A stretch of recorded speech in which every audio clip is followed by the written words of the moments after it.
can't see in the back of Okay, here. sorry. Stand by, please. Is everybody ready?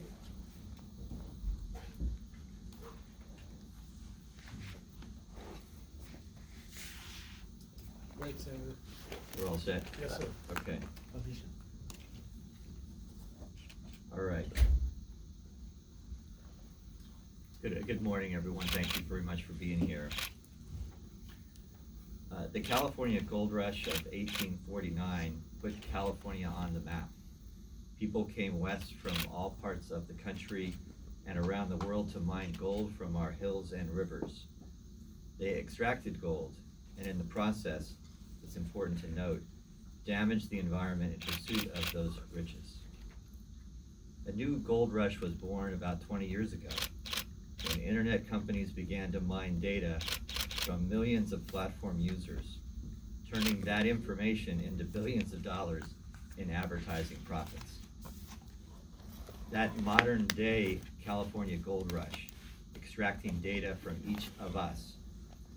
And just as with the original gold rush, this one comes at a huge cost, not to our environment, but to our democracy. These companies are able to monetize the data they extract by using it to sell advertising. That power has allowed them to capture advertising dollars that once supported the kinds of public affairs journalism that underpins our democracy. The correlation is unmistakable. As the platform's advertising revenue soared, the advertising revenue for journalism, especially for print publications, cratered. Since 2005, a quarter of all newspapers across the country, 2,500, have closed. And 365 have closed down just since the start of the pandemic. Since 2005, the number of California journalists has decreased by 68%. And in the last 10 years, advertising revenue have plummeted by 66%. News organizations and their advertising revenues have been hollowed out by these online data extraction platforms. We have a chart here that shows the decline of advertising dollars for print publications and the enormous rise of advertising revenue for the platforms. In my opinion, the platforms need to mitigate this damage, and this new bill that we're introducing today will do exactly that. The remedy proposed in Senate Bill 1327 is a data extraction mitigation fee. The data extraction mitigation fee will be based on the value that the largest online platforms derive when they extract personal and economic data from those who visit their company's web pages. The calculation that we're making in the bill is the following. It's taking the statewide sales and use tax rate of 7.25% and applying it to the total ad revenue that these platforms have raised above $2.5 billion. Now, we already impose mitigation fees on companies that, say, put chemicals into the environment to make their products. We impose mitigation fees on developers if their projects burden our roads and our schools. In the same way, the fee in my bill assigns the cost of reviving local journalism to those firms whose data extraction and economic activity is causing the news industry's decline. The fee mitigation revenue proposed in this bill would largely be used to finance an employee hiring and retention tax credit available to all qualifying news organizations, free from any government interference or involvement in their content. The tax credit covered by the fee revenue, we estimate, would total $500 million annually. Under this bill, local news organizations, either print or broadcast, could claim a tax credit for wages paid to full-time journalists. We have a chart over here which shows exactly how that would be done. The base credit would equal 25% of wages paid and would be larger for employers who provide health and retirement benefits. Media outlets with fewer than 10 journalists, such as ethnic publications, would have a higher baseline credit of 35%. Importantly, if you grow your newsroom with new employees, the credit would be even higher. So we're not just trying to stabilize the newsrooms of California, we're trying to provide the incentive for them to grow yet again. For example, a journalist making $60,000 per year working at a small publication offering health benefits would generate a credit of $24,000. If the same publication hires a new journalist, the credit would be $30,000, so long as that organization increased their overall employment in California. I want to say that this bill is not meant to replace or compete with other similar legislative initiatives like Assemblymember Buffy Wick's Assembly Bill 886, which is focused on a link tax. My bill is a separate option for the legislature to consider. Finally, let me say this in closing. A vibrant local press that informs the public and acts as a government watchdog is vital to the survival of American democracy. James Madison described a robust free press as one of the great bulwarks of liberty. He believed freedom of the press was crucial to the ability of citizens to govern themselves in a democratic republic. Unfortunately, the crucial role of local news in upholding democracy is in danger. The closure of many local newspapers and the decline of many others have left wide swaths of news deserts where virtually no local coverage remains. Newspaper closures disproportionately affect smaller communities, and in many cases, no digital or print replacement comes to fill the gap, leaving these communities without a reliable source of local news. We must create a new financial framework to ensure that newsrooms keep our citizens informed and democracy accountable to the people. I refer you to another chart here in the press room showing that the top democracies in the world spend far more per capita in supporting independent journalism than we do, with no impact on the independence of those media organizations. Look at it in Germany, per capita, $142. United Kingdom, $81. Japan, $54. In the United States, about $3.16. We've had two gold rushes in California about 150 years apart. The first extracted gold from our hills. The second extracted data from our people. We know the positive outcomes in wealth and enterprise. This bill will mitigate the negatives and will restore and maintain the democratic foundation of California, free and independent news organizations.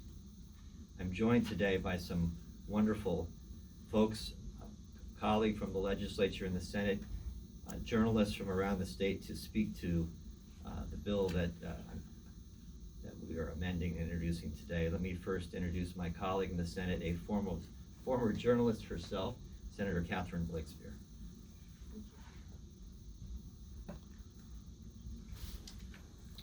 Good morning. Thank you for having me today. I'm Senator Catherine Blakespear, and I am a proud co-author of SB 1327. I wanted to thank my colleague, Senator Glazer, for his leadership in introducing this bill, his evident passion for this, as you can tell by the displays and also all the folks gathered around us. I know this is a multi-year interest of his and a commitment to our democracy and to a free press, and I very much applaud him and thank him for that leadership. I am a former journalist, as Senator Glazer mentioned. I started my professional career at the Los Angeles Times, and then I worked for the Associated Press after that, before going to law school. And I have a bachelor's and master's degree in journalism from the Medill School of Journalism at Northwestern. So I know the value of journalism and the important role it plays in sustaining our democracy. We cannot have informed voters if the free press isn't telling all of us what our government is doing. Sadly, as we've seen the rise of the internet and particularly social media and other market forces, what we see is that it has wreaked havoc on the news business, with smaller papers across California folding in recent years and other news organizations cutting back significantly. What this means is less and less news coverage and fewer newspapers. I was really appalled to hear that number of the number of journalists that are no longer working in the state of California just in the last 5-7 years. We have many communities and regions that are going without any news coverage at all. This is a terrible development that is hurting our democracy and undercutting civic engagement at all levels. And this is really where government should step in. When the free market cannot deliver something that society needs, we need to intervene and provide an incentive or a way to fix the problem. SB 1327 is a smart, sensible way to approach this problem. Charging a fee to those mining the internet for personal information from users, and then using that money to support local journalism through $500 million in tax credits. Across the Western world, countries are addressing this problem in a variety of ways, and many of them in a much more substantial way than we are, as you can see from the chart provided. There are some who are forcing social media companies to pay for the content from news organizations that they are using. The point is, in modern democracies, we need journalism. It is the fourth estate, keeping an eye on all of us who serve in office. We need a vibrant news industry to flourish in order for our democracy to function. SB 1327 helps us ensure that we have that here in California, and I'm a proud co-author of this bill. Thank you. Thank you, Senator Blakespear. And let me also mention that joining her as co-authors of this bill, the President Pro Tem of the Senate, Mike McGuire, Senators Padilla, Senator Laird, and there are other colleagues who I anticipate will be joining on as co-authors in the weeks ahead. Let me now mention, as I introduce the next person, that I've had so many stakeholder conversations over the last many months in this space, trying to find the right pathway to the bill that is now before you. And one of the folks that we've done a lot of conversations with is the Media Guild of the West, who has been on the front lines of this journalism crisis for quite a while. And let me invite up now to speak Nadia Taha, the Executive Director of the Media Guild of the West. Right here. Thank you. Good morning. Thank you, Senator. My name is Nadia Taha, and I'm the Executive Director of Media Guild of the West, which is one of two locals of the News Guild CWA here in California, which represents primarily the interests of journalists themselves and newspaper workers. Between the two locals, we represent over 1,000 journalists here in the state of California. It cannot be overstated how desperately in crisis this industry has become over the last 20 or so years. As Senator Glazer has pointed out with all of these graphics, it's a dire situation. And so while this bill is ambitious, we feel it's very appropriately ambitious to address the real needs of both working journalists and their employers and the communities that they both seek to serve. So we're very happy to welcome both Senator Glazer's bill as well as Senator Wix's bill, SB 886. And really, these measures that are so vital to maintaining the ability of local journalists here in the state of California to do their duty as journalists, to uphold their editorial obligations, to make sure that the communities that they represent, the voters and the citizens and residents of the state of California, are adequately informed about the machinations of their government, their representatives, local industry, etc. Certainly, we would not know all of this information about these tech giants and the data mining that they conduct were it not for the dedicated business and tech reporters of the state of California who have stayed on top of every development from the start of this very well-termed gold rush. And it's time really for the people of California to become beneficiaries of what has benefited this industry for all of these years. So we of course welcome SB 1327, and we're very grateful to both senators for their work, and to our respective colleagues from Rebuild Local News and from Free Press for their work in helping us support this bill. And we look forward to helping push it forward so that the voters and the citizens and the journalists alike can all benefit from the hard work that's been done here. Thank you, Senator. Thank you so much, Nadia. if there's a person that has probably more conversations than me with journalists from around the state and the country, it's Steve Waldman, who's the president of Rebuild Local News. He's been another partner with me in my office in trying to forge a pathway forward to bring our news community out of the crisis that they're in. Steve, we thank you for being here. We welcome your comments. Thank you, Senator. I am the chair of something called the Rebuild Local News Coalition, which is a national organization of about 35 different alliances and organizations representing about 3,000 newsrooms across the country, including hundreds in California. And I want to talk about the employment credit part of this.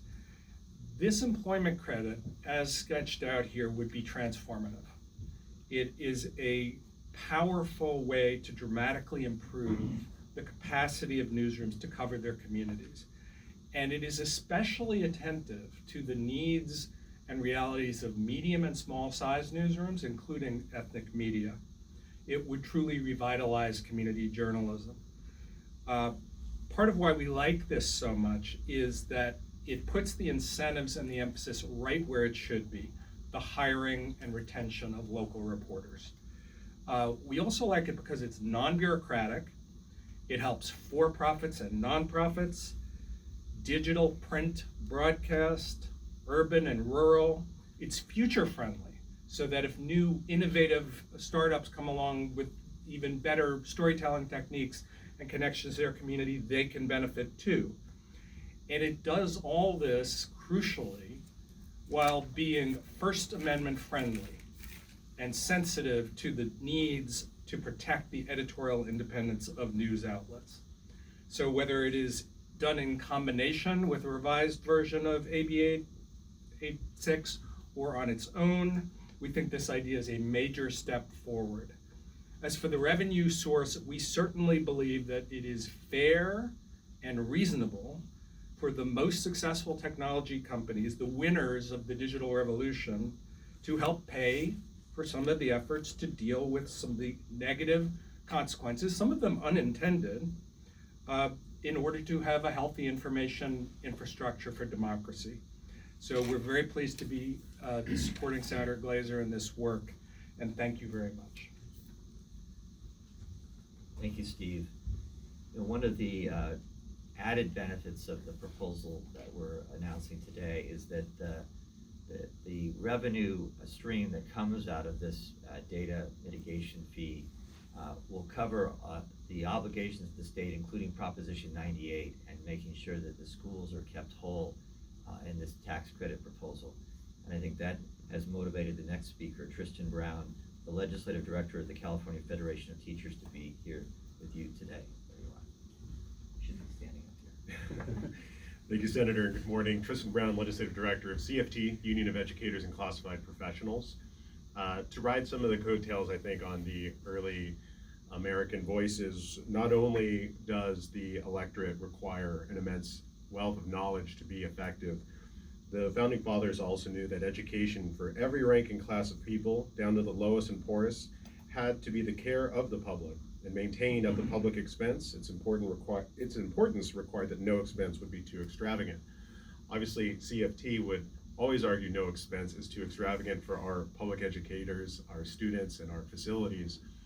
What is inspiring about this bill, traditionally, Federation of Teachers have opposed tax credits because of their impact on education funding. Senator Glazer and the other co-authors here have done an amazing job to ensure that not only is the impact on Prop 98 revenue backfilled by this revenue measure, but that schools come out ahead with additional revenue guaranteed into the Prop 98 formula. We're very excited to see that leaders in this legislature are stepping forward to make sure that no harm is done to our classrooms as we continue to support the fourth estate, which is crucial. Educators know all too well what happens when facts get muddied in the public discourse and what some may or may not think happens in our classrooms. We're looking forward to having a robust fourth estate to actually report on facts and let the electorate know what's happening and to help further support public educators and their students in the state. So we'd like to thank the senator and all of the other co-authors for making sure that no harm comes to Prop 98 funding and that students will have the opportunity to exceed and hopefully become the journalists of the future. And as the son of a journalist, it's even a personal matter here, and so we're very happy to be here, and thanks so much for having us. We appreciate it. Good job. Good job. Let me introduce next. You know, there's such an ecosystem of journalism around our state, and some of which have more recent than others. And the next individual is really a trailblazer in the East Bay community. Lance Noble is the founder of Cityside Journalism Initiative, the nonprofit that publishes Oakland Side, Berkeley Side, and others. Lance, we welcome you here today. Thank you, Senator. Cityside is in some ways 15 years old. We started Berkeley Side 15 years ago. In our space of digital local news, that makes us an extraordinary survivor. We've grown to 31 people, 24 of whom are reporters and editors in our newsrooms in Oakland, Berkeley, and very soon Richmond. We're the largest newsroom in Oakland, we're the largest newsroom in Berkeley, we'll soon be the largest newsroom in Richmond, and we have ambitions to open in other cities in Northern California in the coming years. We rely on funding from a variety of sources, traditional ones like advertising, but also small dollar donors from members, foundation grants, and funding from major donors.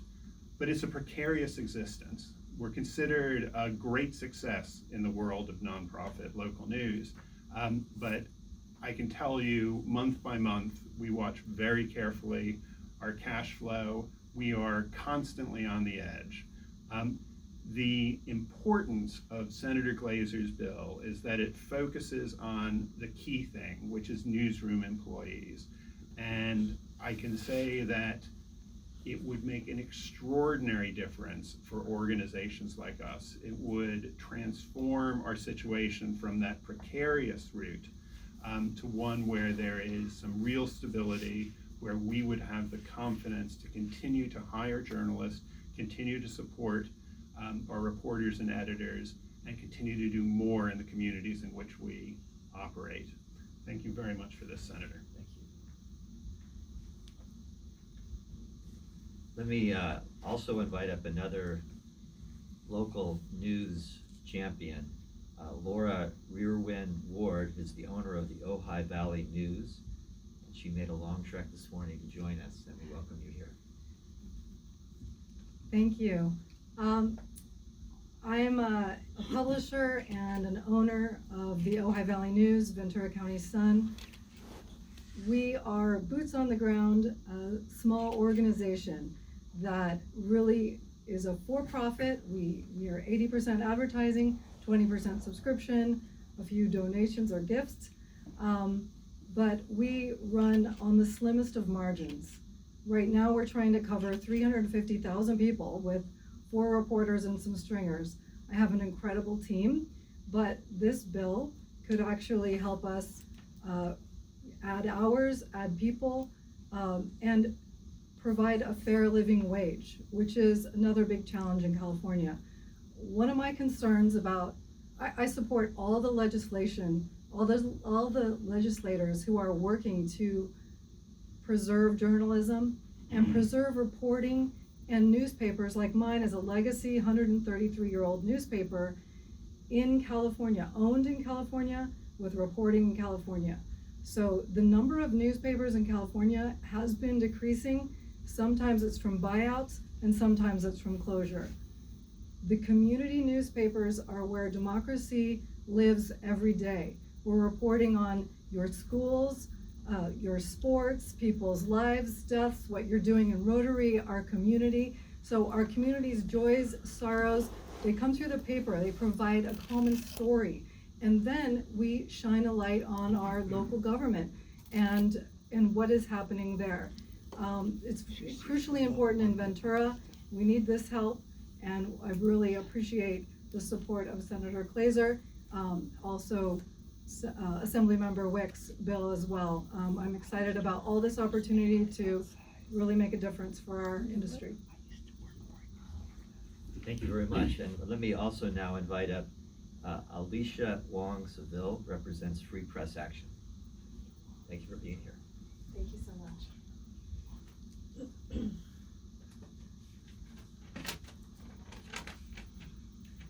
Thank you, Senator Glazer, for inviting Free Press Action here today and for taking on an issue that, as everyone has already been talking about, affects not only Californians but communities across the nation. I'm Alicia Wong Seville, a program manager with the Free Press Action journalism program, and also a California resident. Free Press Action is a national, nonpartisan, nonprofit organization with more than 20 years of media policy experience and also 100,000 members in California. Over the past few years, we've worked with our California allies to advance equitable local news policies, including collaborating extensively with lawmakers in funding the creation of the California Local News Fellowship Program at UC Berkeley. Simply put, we believe that SB 1327 has immense potential to bolster local news at a time when, again, as you've been hearing everyone else say, California needs bold action really desperately. You've already heard in the past 20 years, the state's lost a quarter of its newspapers. The stat about the number of journalists lost actually was pretty staggering for me to hear. And corporate chains and hedge funds, many of them which are from out of state, continue to buy up outlets and hollow out the news gathering side of the business. And also in a state where more than 40% of people speak a language other than English at home, many ethnic media outlets especially have had to scratch and claw for financial survival. No single bill can reverse this decline by itself, but SB 1327 would be a really significant step in the right direction. The bill's hiring incentives are critical as layoffs in the journalism industry mount, and the concept behind the data extraction mitigation fee is one that Free Press Action has supported for a long time. Our hope is that as this legislation is debated, that small publishers, ethnic media, and community-rooted outlets like some of the ones represented on stage today are prioritized. They're doing really strong work to address news coverage gaps and boost civic engagement, and they're vastly under-resourced compared to larger and corporate-owned outlets. If targeted properly, this legislation would be a much-needed first step in stabilizing local news and civic information in California. We really look forward to engaging with lawmakers, publishers, community members as deliberation continues in the coming weeks and months. Thank you so much. So the speakers here today, and thank you to all of you for coming up and joining, traveling some distances to be here. They represent a broader ecosystem of news publishers and outlets across our state that is yearning for some stability, a foundation which they can do their good work and grow from. And we hope that this bill would provide that pathway. So that's our formal presentation today. I'm happy to answer any questions. Yeah, in front. Yes, sure. Have you looked at whether this is vulnerable to litigation? Both the issue that whether this is really a tax versus a fee, and whether this could be challenged the way that the Maryland digital advertising tax has been tied up in the courts. How are you going to defend against those arguments? Yeah, well, we have looked very carefully both at the litigation that's occurred in Maryland as well as national laws that could affect the proposal that is before you. And I feel very comfortable that we are avoiding some of the vulnerabilities that are out there. We think it fully complies with the Internet Tax Freedom Act. We think it fully complies with the Commerce Clause. We think that some of the matters that are being litigated in Maryland are avoided in our bill on a variety of levels. I can go into it in more detail if you're interested, but we've consulted with legal experts. For those who heard our hearing in March, where we brought in legal and other experts to kind of examine all those questions and give us advice that went into the bill that you see before you. So we feel that it is a bill that is appropriate. It's affecting Californians, the extraction of data from Californians, the advertising to Californians. These are in cases of 2 of the 3 platforms affected are California companies. So we feel very confident that if this bill were to be enacted, that it will stand any legal challenges that would come about. Is there a follow-up? Just the fee versus tax question, I can imagine that a lot of people are gonna argue that this is really a tax. Right, and I think I've made in my statement pretty clear that it's an extraction mitigation fee. They use that to provide their competitive advantage in the advertising that they have been so successful in advancing to the detriment of our newsrooms of California. So I see, Alexi, or do you have a question? Yes. Earlier in your presentation, you had mentioned employers with fewer than 10 employees. They would receive higher 35%. Thank you. They would receive 35% wages higher, and if they grow their newsroom, those would increase. Well, sometimes, and you did mention stability too, that doesn't seem to work with ethnic media, specifically like Black media outlets, because sometimes we have writers who, they're probably working 30, 35 hours a week, but if they see another job, they're moving on. So what I'm getting at, if those levels fall under 10 employees, would they be penalized? Would the employers be penalized for their tax credit should that happen? Because, like I said, in this industry, it's really fluid. Yeah, and in fact, the small publication options were really tailored after the ethnic publications and how to make sure we're helping them more because of the challenging space in which they operate. So there's a couple things that we do there. Number one, we give an advantage if they have less than 10. So if you have 1 or 2, as long as they meet the criteria of reporters working in California, working 35 hours, they would qualify for the tax credit. But we also provide a freelance option. A reimbursement for freelancers are in this measure. So that would also be an advantage for those who could not afford to have a full-time employee or needed to supplement full-time employees with some other additional reporting work.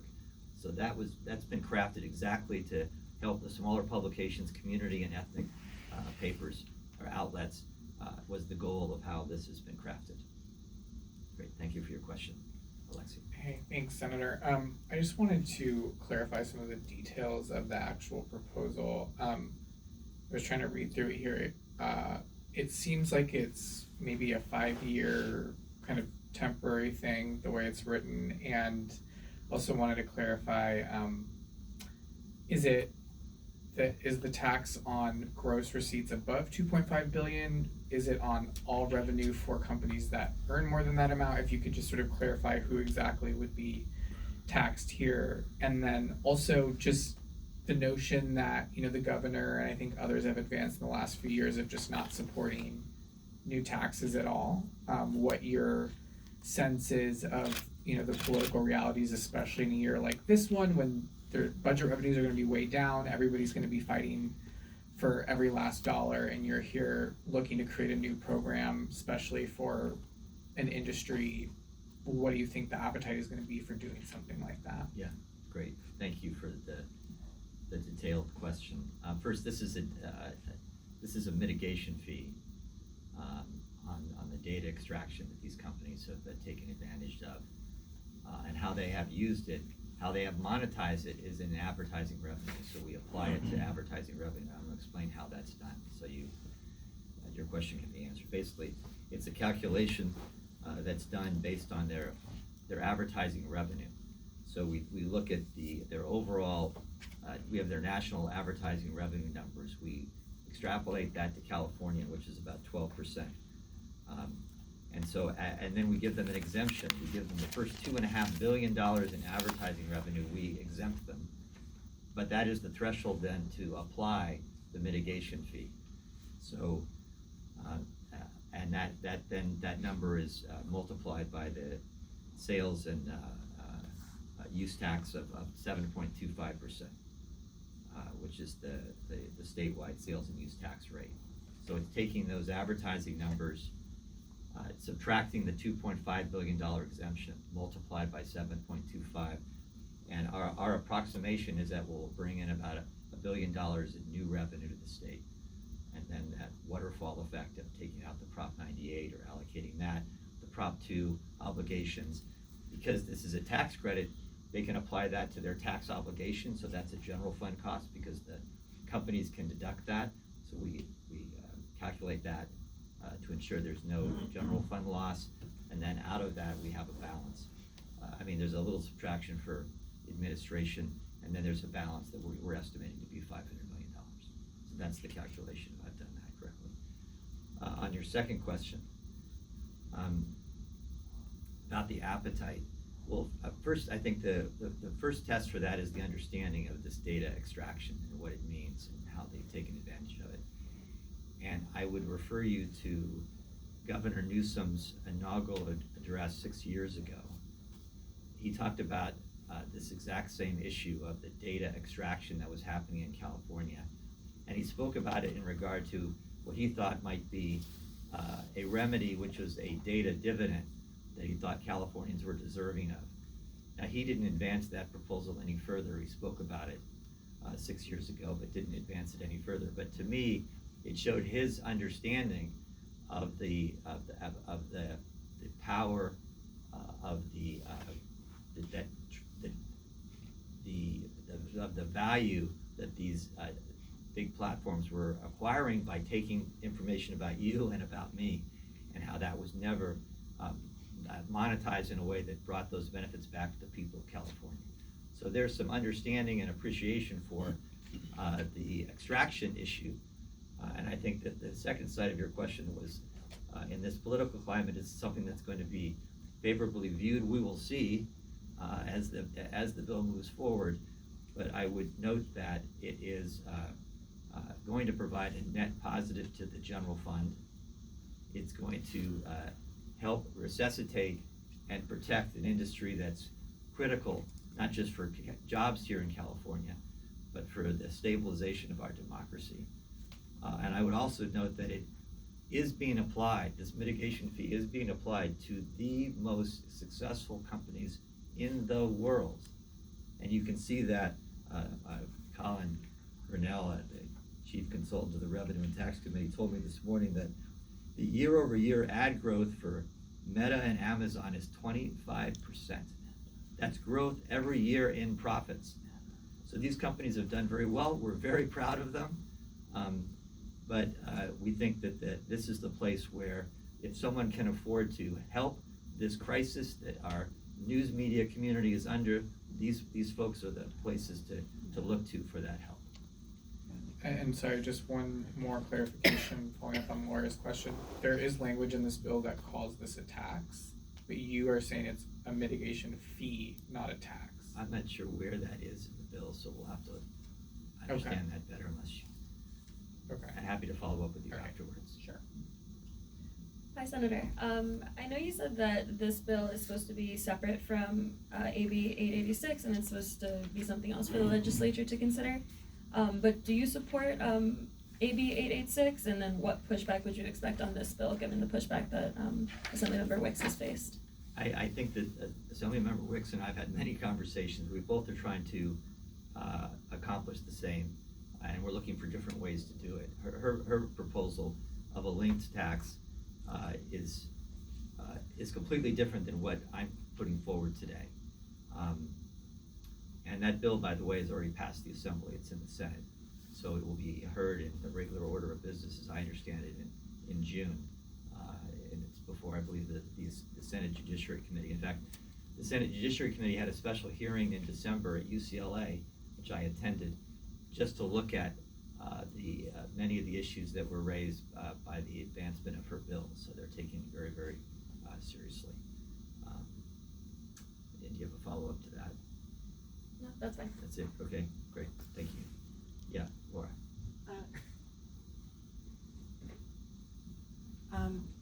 mentioned that there are 3 companies that you see this applying to. Can you name the 3 companies? Yeah, there's only 3 outlets that exceed the $2.5 billion revenue requirement to have this bill, this data mitigation fee applied to them.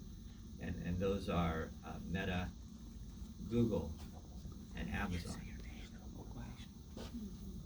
And at our hearing in March, the revenue numbers from all those interests were all laid out before the committee, and we can make that available to you.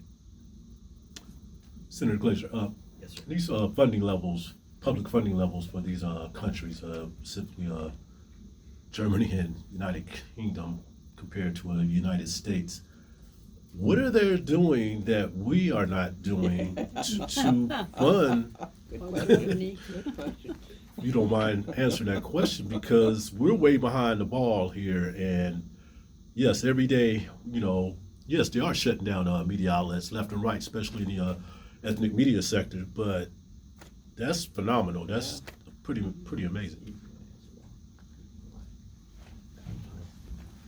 He knows more than I know. Well, other countries put a lot more money into public media, public broadcasting, things like that, but a lot of other programs as well. For instance, Canada has what they call a labor subsidy, which is very similar to this bill, and it's been very successful. It's a tax credit for reporters who work in Canadian news industry. That is part of what goes into the Canada number.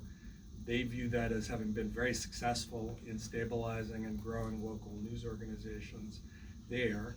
And so this bill is in effect building on some of the successes that we've seen in other countries. Okay, any other questions? Just, how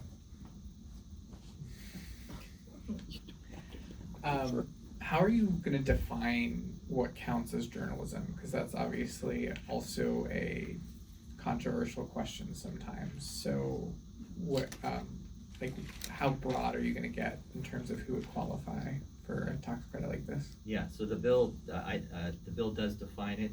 An employee spending 35 hours a week gathering, preparing, recording, directing the recording of, producing, collecting, photographing, writing, editing, reporting, presenting, and publishing local community news. So the bill defines it, and we'll open for any suggestions where we have missed something or something needs to be added, but we've tried to do a good job of defining the incredible skill set of a local reporter. Does that include sports? It would certainly would include sports, in my opinion. So the focus is on local news. I think we're trying to avoid, the big, company head that makes a lot of money that doesn't do anything. We were trying to, they don't count. But the focus is specifically community news, local news, as opposed to tech or politics or opinion. No, it includes those all would okay. be news gathering. Okay. It's excluding national outlets, for example. They're not based in California. They may communicate, but that's not their focus. It would exclude executives of companies that aren't really in the news gathering business. So trying to be focused on the newsroom and the variety of things that the newsrooms cover in our communities. Yes, Laura. Stevie, you could bring the Just hitting on the issue of the appetite for this year, a bill by Assemblywoman Pappen just died the other day, which would have imposed a digital advertising tax to fund youth mental health services. So we've already seen something in this universe die already quickly. How does that factor into your calculations here of getting it out? What's before me right now is the first hearing that this bill will have in committee next week. That's what's really in my focus. What happens in the other house, if this bill was to get through the Senate, then we'll engage with our colleagues over there and hopefully have constructive conversations about why this is a critical bill at this time and why it has broad benefits, even beyond the newsrooms of California. So, what committee are you hearing? Is it? The committee is the Senate Revenue and Taxation Committee. We'll hear this bill next Wednesday. I know the chair. That was a joke. I'm the chair. All right. You can't, humor doesn't work in the press conference. At my age, I'm still learning that. Good. Okay. Did you have another question? No, I was just pointing out that I'm laughing. Oh. There's no emoji. This is digital. At least I can't see the digital. All right. Well then, I'm sorry, final questions? Yeah. Just one more. I think I read a report that Meta may not be in support of this bill, and maybe Google. Is that breaking news? I think that, you know, I have to look back on that, but I just want to know, have you had these discussions with these type of companies that basically, you know, share a lot of news content, and, you know, they share with links, you know, so other outlets, you know, can pick up these type of information. So I just want to know, had you had these type of discussion with those big companies? Right. So the companies that are affected by this bill, I had a nice morning meeting with all of them. Oh. So I met with representatives of Google and Meta and Amazon and the tech community. And I'll continue those meetings today to make sure they're aware of why I'm doing what I'm doing and what I'm trying to solve for, and with the hopes that they'll have at least understanding of my motivation and those of my co-authors in advancing this bill. So I've had them weeks and months prior to today, and I certainly had them this morning so they could be aware of the details of the bill, since it's going in print today. In particular on the mitigation fee elements that have not been in the bill. I've done my best to not surprise anyone. So, thanks for asking. Yes, sir. Okay, well, for those here in the room and those watching, and for my guests who have come, my partners really in this enterprise, thank you for being a part of this announcement today. We hope that it's an important one, impactful one, and not just here in California, but we're sending a message about the crisis at hand, and that we all have to play a part in trying to solve it. And I know there'll be some adventures here in the weeks ahead as this bill moves forward. So with that, thank you all very much for being here. Thank you.